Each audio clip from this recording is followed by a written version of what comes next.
Alrighty, so first we get all of our ingredients. Half of an avocado, about 4 ounces of rice, or if you don't have a measuring cup, approximately the size of a tennis ball. Sheet of nori, about 2 ounces of cucumbers, and 2 ounces of your protein. What I have is salmon, but you can choose whatever you want. And once you get all your ingredients gathered, the first thing you want to do is spread the rice evenly to where it covers every square inch of your nori sheet. So I'll start by doing that.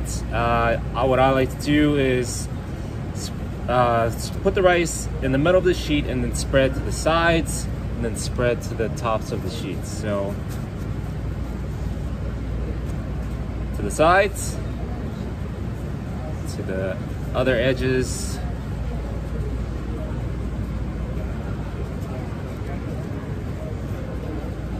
and you're done. You usually don't want to see any of the nori underneath. If not, usually that means that you have too much rice or too little rice. So too much is better than not having enough, because it'll help in sealing your roll closed.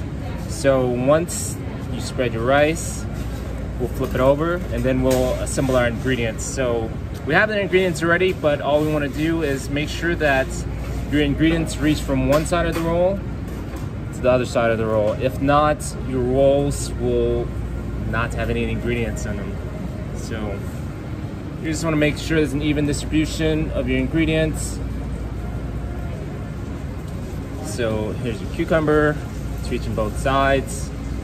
Same with the salmon. And so what you want to do is, or at least as far as the ingredients are concerned, you don't want to overstuff your rolls. So about 4 ounces is perfect for your average size sushi roll. So once that is complete, you'll use your sushi mat and you'll roll up your roll.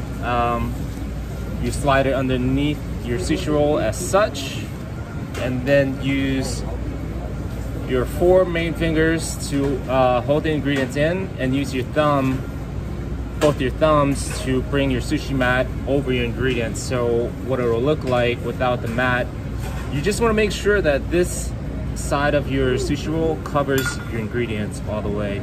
If not, your roll will not close. So I'll just demonstrate that here very slowly, and then you just give a light tuck, and that should be about it. And then you just roll this over one more time and your roll will be sealed successfully. And it's always just good practice to tighten the sides of your rolls, just in case the ingredients are falling out.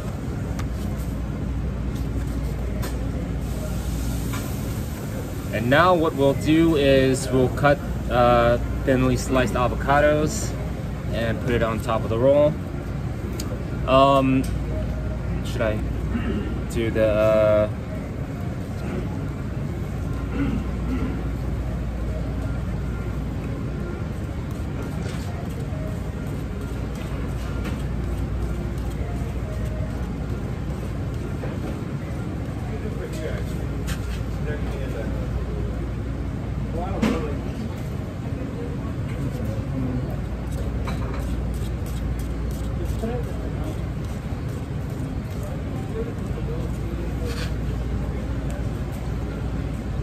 and half of an avocado will cover your entire roll from both sides.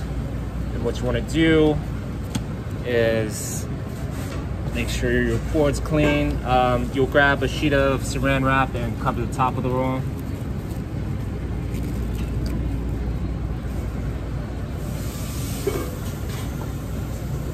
And then you'll just give it a squeeze with your sushi mat.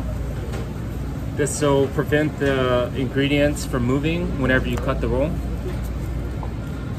And so what you'll do is you'll cut the roll into 8.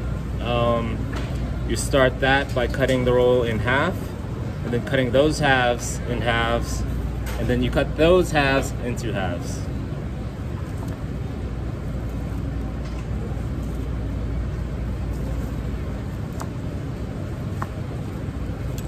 So what you'll do is you grab your leftover saran wrap, bring it over, you roll again, and then you just give it another squeeze for good measure.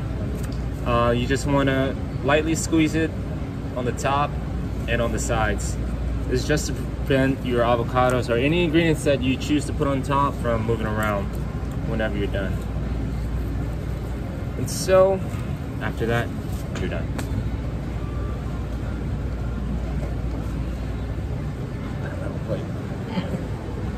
Little plating 101, just to make your plate look well done.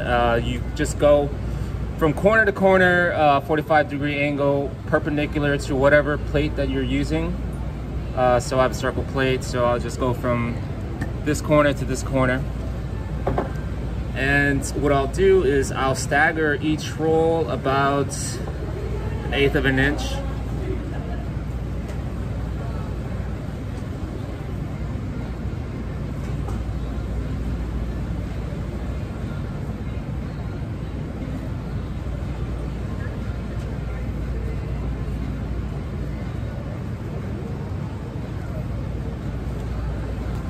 And there you go.